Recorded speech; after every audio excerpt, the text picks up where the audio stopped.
Hi again then guys, and so we've got another special projects custom build for you today, and this time it's not a replica of a real racing model. This is, as I said, a custom tune from the ground up, and basically the idea behind this tune is what if there was a Tesla racing car?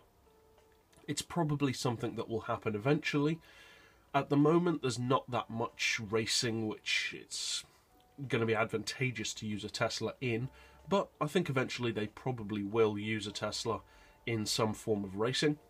Now this particular spec that I've built is designed to go up against GT24 or N24 style Nürburgring endurance racing cars such as the Scirocco N24 or some of the lower end touring cars such as the Mazda 6 touring car, the BMW 320i, etc. And I've designed it for the Nürburgring because it just doesn't have the top speed for most other tracks, but the top speed of around 135 miles per hour is good enough for the Nürburgring, the majority of it anyway. Now as far as the overall tune, visually I haven't done that much to it. I've fitted a large custom rear wing, but being a replica you can just choose whatever wing you want. I've fitted the chin splitter. There unfortunately is no flat floor on this one, and as you can see I've left the rims stock purely because I like the look of the stock turbine style rims.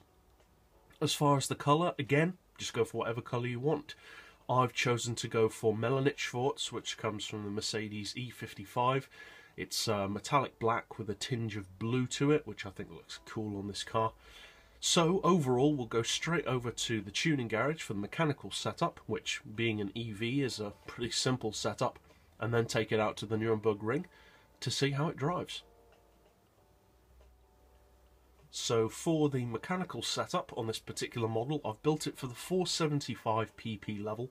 You don't really want to take this car any higher than that as a racing model, because as I said, the top speed just isn't competitive enough, whereas at 475 pp or lower, it's still workable. Basically, you can still use that top speed good enough, really, to that level. So I've opted for racing soft tyres.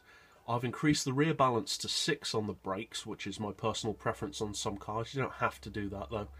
For the suspension, we've lowered the ride height all the way. Springs we've increased to 1425 and 1575. The dampers to 5, anti-roll to 7, camber on 3 with neutral toe.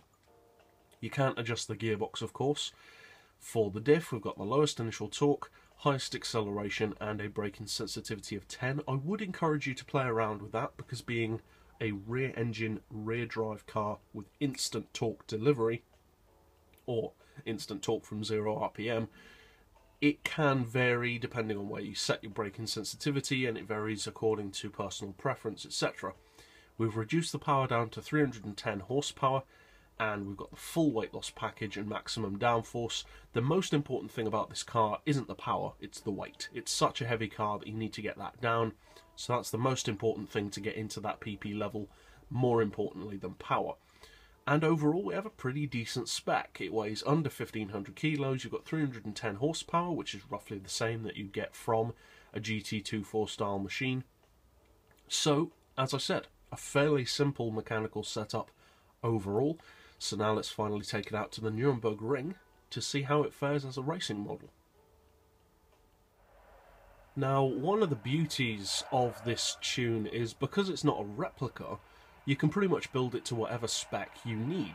So although I've built it to the 475 pp level, and I wouldn't really recommend going any higher than that, you can, if you need it for 450 pp or even 425 pp, quite easily just restrict the power down a bit more, and the car is still perfect and highly competitive for those PP levels, because even with the restricted power, as I've mentioned on the channel before, the beauty of electric cars, or one of the beauties, is that their top speed remains the same regardless of their power.